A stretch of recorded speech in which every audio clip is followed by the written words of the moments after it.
afternoon. My name is Matt Wakely. I'm Vice President of Communications for the Alexian Brothers Health System. And thank you. What a crowd. Wow, thank you for joining us here today. Terrific turnout as we celebrate and count down together the April 6th opening of the Alexian Brothers Women and Children's Hospital. As you'll hear from some of our speakers today, this marks a very important milestone for not only the health system and the Alexian Brothers themselves, but also for some of our elected officials here today and their constituents and the families they represent, who will soon have access to this wonderful facility with centralized access to all of our advanced pediatric services. We celebrate the hospital today's arrival. We celebrate the hospital's arrival. We recognize and honor all of you for your commitment to the Alexian Brothers Healing Mission. And we'd like to begin right now as we welcome for a few remarks, Brother Dan McCormick, the provincial of the Alexian Brothers Province of the Immaculate Conception Province. Brother Dan? Thank you for being here. Senator, Mr. Mayor, and you will note that Bill McLeod not only is a great mayor, he had the wisdom a number of years ago to marry a McCormick. But we thank you for being here. One of our brothers has just shown up, Brother Tom Koisenkothen, who was president of our health system for many, many years, is up from St. Louis. No, not Tom Klein, Tom Koisenkothen. The brothers appreciate your being here. I've been asked a number of times, how many brothers are there? And right now in the U.S., the Philippines, and Hungary, there are 24. And the next question is, well, how in the blank do you do it?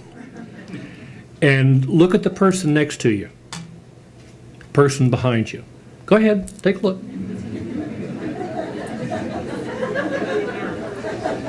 There's your answer. That's how we do it. When we started 800 years ago in Belgium and Germany along the Rhine, we started as ordinary people on the street who wanted to take care of the poor. We have always been through our history lay brothers. We're not ordained. We're just ordinary schmucks trying to take care of the people next to us. And to live what Jesus tells us in Matthew 25 is our charge. To feed the hungry, give drink to the thirsty, clothe the naked and comfort the sick and the imprisoned. And we try to do that to the best of our ability. We can't do it without your help. So we thank you for being here. Your lives give our lives meaning and purpose. And if it weren't for you guys, I'd have to go out and get a real job. So if we can take a moment and bow our heads and close our eyes. Father, in your infinite grace and mercy, you have brought us to this moment, to this place. You have charged us with caring for the most vulnerable of your children. We ask you to grace our lives, our hearts, and our vision, to grant skill to our hands, judgment to our minds, that we may always serve you in them. We pray in your name. Amen. Next, we welcome Mark Fry, President and CEO of the Alexian Brothers Health System. Mark?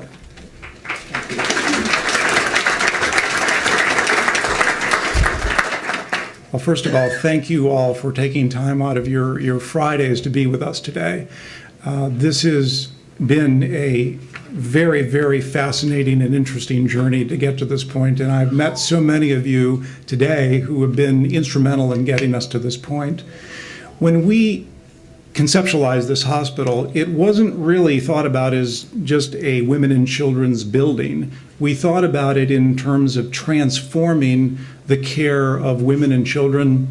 We talked about transforming the care in this community, and we really thought very deeply and intentionally about transforming this campus and this particular hospital.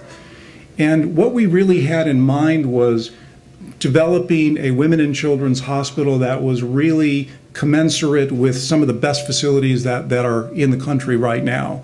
And I think as you walk around and you get a chance to look at the facility, you may say, I think they kind of sort of got there. I think that Of course, in the end of the day, it isn't really about brick and mortar. It's about the nurses and the doctors and all the technical people who deliver care here. So ultimately, it is about the care of the patients and the people who deliver that care. But having a really good facility is not going to hurt us. The focus of this hospital is very interesting because it is very subspecialized, and I say that for a purpose. Many hospitals have general programs for children, or they may have a few beds, or they may be able to deliver babies. But this facility is designed to do some of the most comprehensive and complex subspecialized care that can be done anywhere in the world. Neurosurgery for children is one example. Surgical oncology is another. The care of children in our neonatal intensive care unit, that may be only 1 pound, and as Karina pointed out earlier today, have about one small cupful of blood in their bodies, who stay with us for 2 or 3 months, are just examples of some of the fantastic work that the doctors and the nurses are going to do in this facility. We also wanted to expand the resources that we have available to women and children, and I think we've succeeded at that as well. There are far more services here than we have had the capacity to deliver in the past, and we also hope to increase access. Access to children is a significant problem across the United States, as is access really for anyone who is poor and vulnerable.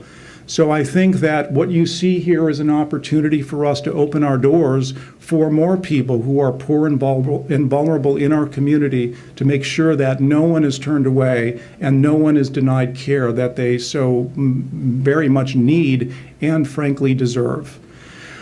It takes a community to bring something like this together, and you're all here, and thank you all so much. I don't really want to single out anybody in particular because there's so many of you who have made unbelievable donations and contributions of time and money and energy. You were part of the vision, part of the whole system that came together to put this hospital in place.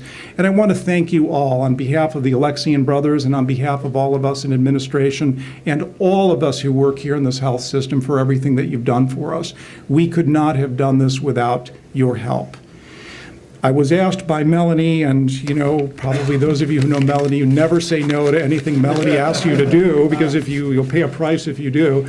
But Melanie did want me to point out that all this beautiful art that you see here in this area, as well as throughout the entire facility, is available as part of our art auction. We've actually sold now about half of the art in this entire building. All of the resources that are generated from selling all of these pieces and putting your names on it as donors will be simply put back into the care of poor and vulnerable children and poor mothers, high-risk moms and so forth, who otherwise wouldn't get care. So again, I want to thank you so much for everything that you've done to make this day possible. I cannot tell you how excited I am about getting this done, because we can finally turn it over to the doctors and nurses and say, thank you very much, have a great day, and we'll be done. But again, thank you for being here. Next, we're honored to have with us Mayor Bill McLeod, Village Mayor of Hoffman Estates. And Bill also has some special news to share with us during the course of his remarks. Thanks, Mayor. You're welcome. It's here. I remember the excitement and the buzz when the hospital was built and opened in 1979. What a great addition to the Hoffman Estates area in the northwest suburbs. Alexian brothers have given unbelievably good care to people over time. I've been a patient here, and so have most of my family. Don't always want to be here, but they take real good care of you. I've had an interesting day today. I went from a birthday party for Bunny Proskin, who turned 102 today, and is really a remarkable woman who's still mobile. It's just amazing. And then less than 2 hours ago, my 9th grandchild was born in this hospital.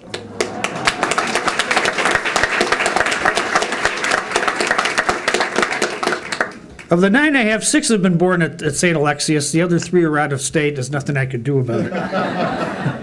But Ileana, baby girl Ileana's fine. Mom's fine. Dad's fine.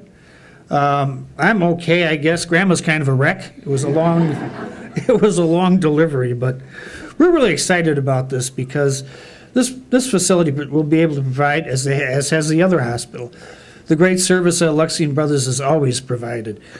And that's a great comfort to people who live in this area to have a first-class medical facility, a world-class medical facility in their neighborhood. That makes quite a difference. If you have someone who's ill or sick, and you're right in the area, this is a very convenient place to come to. So we're very excited about this.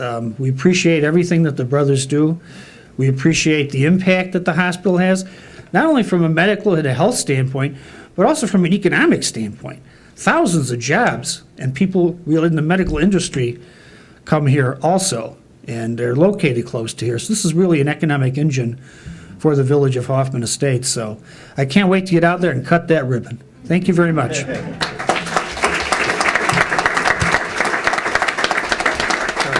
Thank you, Grandpa. Congratulations. Let me introduce Mike Nolan. We're honored to have Senator Nolan with us here to make some additional remarks. Senator? Thank you. This is an incredible day, there's no doubt. I look out over this audience here and this panel that's up here, the gentlemen that are sitting up here, and I can't help but think that what a community of care that you have here, and how fortunate we are, how fortunate the people of the 22nd District who I represent, which is the Hoffman Estates, Schaumburg, Elgin, and Hanover Park area. We also have some other communities in Kane County. But you know, just how fortunate we are to have a facility like this. There are incredible resources here. I think that's obvious to us all. But I want you to know that you serve a much wider community than just the communities here, Schaumburg and Hoffman Estates, okay? We have so many people, so many of my constituents who are Medicaid recipients, for example, who otherwise could not afford the care that they will receive here. These doors are open to them because of the mission of the brothers. Thank you so much for all that you do for our communities, my communities here. Now, I'm a little bit biased because my daughter and my son, my daughter Claire and my son Lucian, who are affixed to their Kindle and my iPhone, you know, they're a little shy, and I let them kind of sit back a little bit. But they were born here. And so, you know, I have obviously a warm place in my heart for St. Alexis and the Alexian brothers, and the care and the treatment that we received here some years ago. But the mayor is right. This is quite an economic engine. It is a facility that really does so much good with the resources that it has. I can't thank you enough for doing this. And I wish I had special news from Springfield to suggest that we had all of the problems solved there. I couldn't help but think of that when Matt introduced the mayor and said he has some special news. But we are continuing. But you should know we are continuing something that's of practical good for you. We are continuing to work on the west exit that leads off of I-90 and comes into Barrington Road. We're still struggling for the funding for that, and that will hopefully assist you and the patients that are served here as well. I realize that this is an audience that probably hosts many faiths, but I do want to congratulate the Alexian brothers and the Catholic faith on the recent election of a new pope. Not only did we have this is an incredible week. We not only elected a new pope, but we discovered the God particle, from what I understand. And we got pensions, a couple of pension bills out of committee in the Senate. What miracles lie ahead? That's what keep your fingers crossed, keep you know, those prayers coming, and hopefully we'll continue to do good and to do well in Springfield on your behalf. Thank you so much. Thank you, Senator. Never follow the God particle. That's right. Let me introduce Len Wilk. Len is the new president and CEO of St. Alexis Medical Center. Len, welcome. Thank you. As Matt said, I'm actually the new president and CEO. This is the second month. That means two things. The first thing it means is that I am a master of good timing. The second thing it means is my remarks will be short because I don't have a lot of history for context. I, like many other people that I look around in this room, have spent almost my entire life in healthcare. I've been very fortunate. I've run a number of hospitals. And for those of us who have spent our lives in healthcare, or for those of you who have had significant experiences with healthcare, I hope you'll agree that hospitals are very special places. These are places where people come at the most stressful and difficult times of their lives. I look out at this building and I see incredible carpeting and wall covering and a beautiful building, but I also think of literally the hundreds of thousands of people that will be served in this building over its lifetime. The people that will receive medical care, compassion, comfortable caring, all in this building. This building will have a huge impact on the community, and I personally am very proud of being associated with it. For all of you who support us, whether it's through providing medical care, whether it's community support, whether it's being elected officials, we thank you for all the support that we've received here.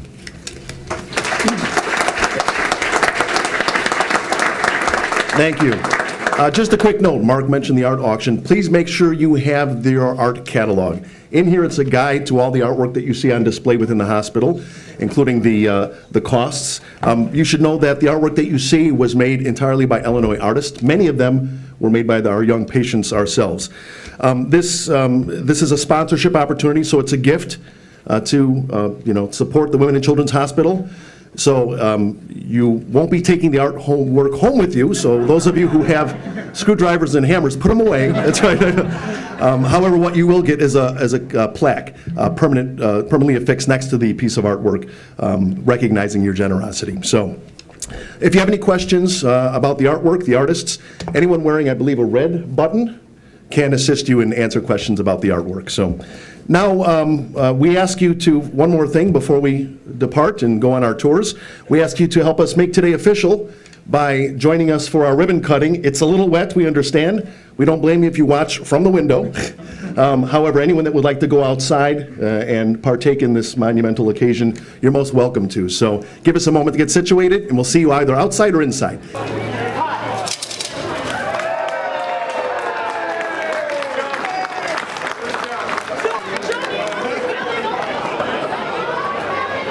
That we're doing here is really specializing in things with the pediatric neurology and neurosurgery.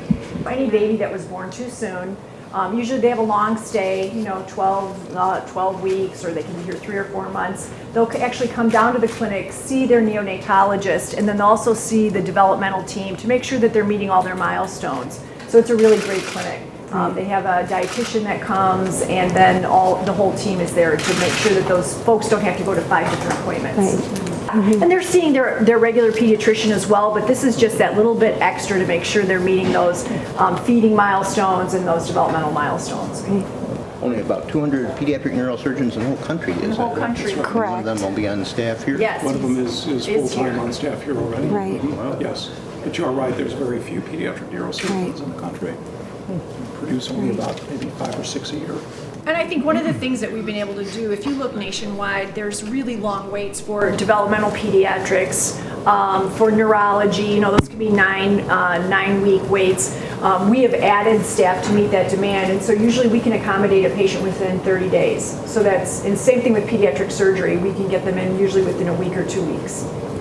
Which having a pediatric surgery focus in a community hospital is very unusual, because even in some of the universities, they struggle with having a full complement of pediatric surgeons. This is the entrance for the pediatric department, and it is very close to the garage, which is nice in terms of being able to park and then just jut right over and up the stairs, either to the pediatric unit, inpatient unit, or around the corner to the pediatric clinic. So that's kind of a nice location to have. Also, we have the elevator for people that prefer not to do the stairs, or you can do the stairs up. So what's your preference? You may have noticed it's not your traditional pediatric unit with color and such. We decided to use a lot of the natural wood tones and just pops of color all along. So the nurse's station is over here to your left, and then we're going to round the corner here. This is one of 3 playrooms or lounges in the area. And this playroom will actually house the library. The DeLarco Family Foundation actually donated money in honor and the memory of their son who was killed. And they're going to have a little library in here that's dedicated to his love of reading, which is really wonderful. This playroom, as Marcy said, is probably more for the child, the younger toddler through middle school. We have a program called Child Life here, and they work with the kids. They're specially trained therapists that work with kids from all ages. So they'll tailor activities for the 0 to 5, and then the 5 to 12. And then actually through our cystic fibrosis program, we actually have some older kids. Right. Cystic fibrosis kids are living much longer, so we have a room that's more appropriate for the older crowd. Right. And you can see how the furniture is all scaled for the types of children that would be in here. This is the family room that it's not totally complete yet. There will be a fish tank in here as well. We haven't put that in yet, but that'll be in the center of the room. And this room is made possible by the Hoffman Estate Schaumburg Rotary Club.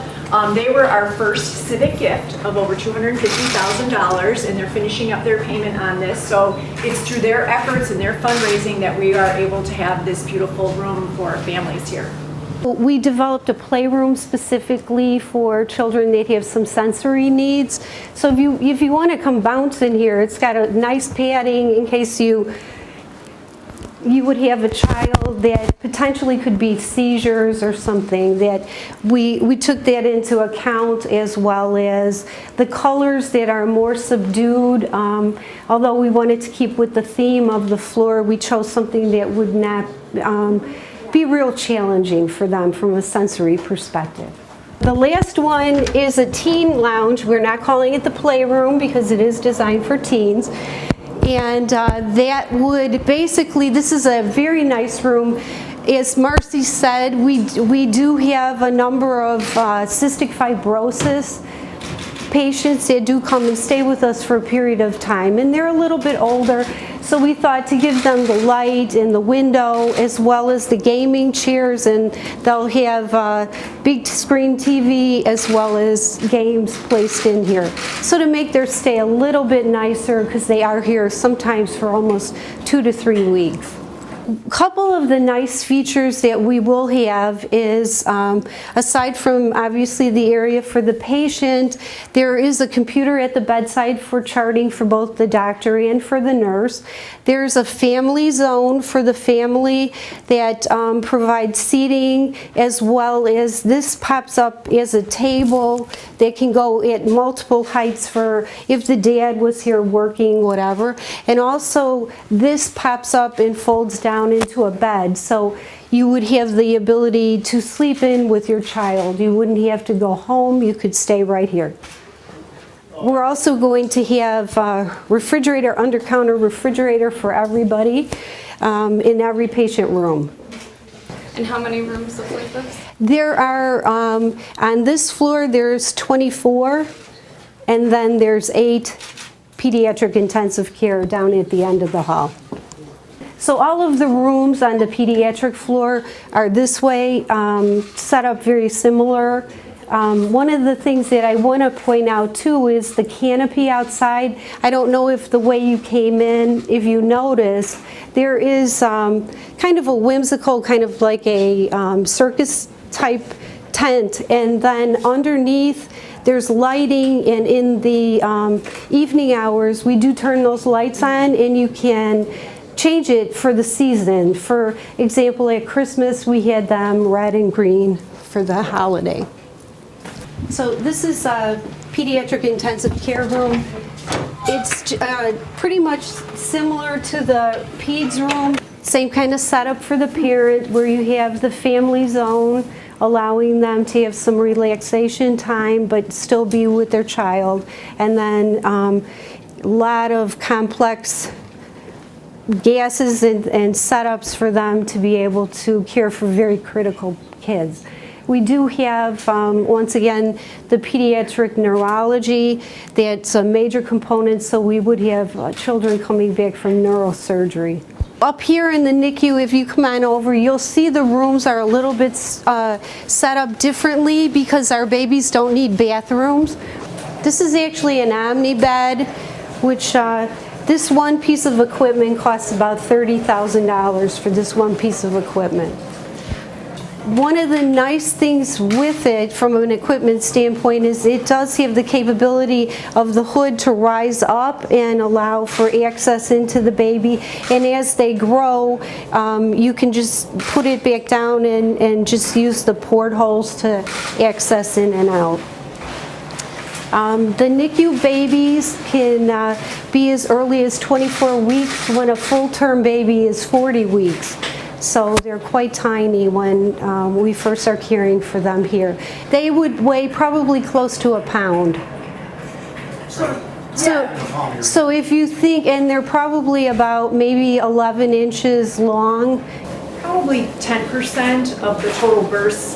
So in our health system, we have about 5,000 births a year. So 500 between our Special II nursery at Alexian Brothers Medical Center, and then the more critical kids would be in here. So system-wide, about 500 per year. Yeah, that are in some level of special nursery where they don't go home right away. We do have a lot of multiple pregnancies, so we might have twins that are 24-week twins.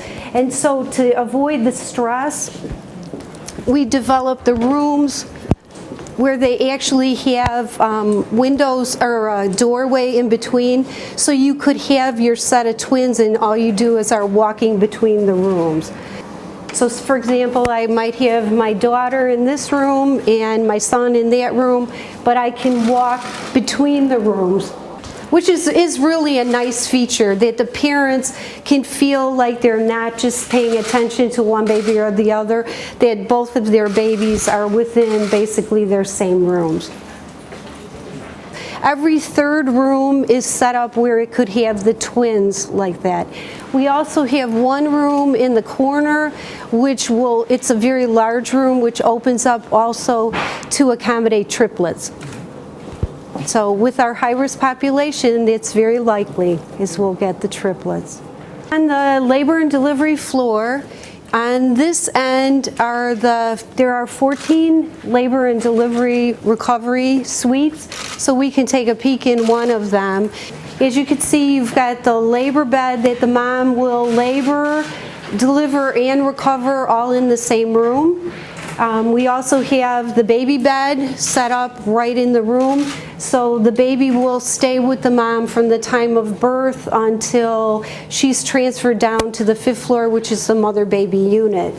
On here we also have the couch and sleeping area for the dad or support person, as well as a little table area, and this also will have the refrigerator and such that they would have able to bring things from home while the mom is laboring. Also along here, there's the cabinet for the fetal monitor to monitor. We don't have all the equipment in yet, but also a stand for charting and care of the baby. All these rooms are set up for any type of emergencies for the infant or the moms.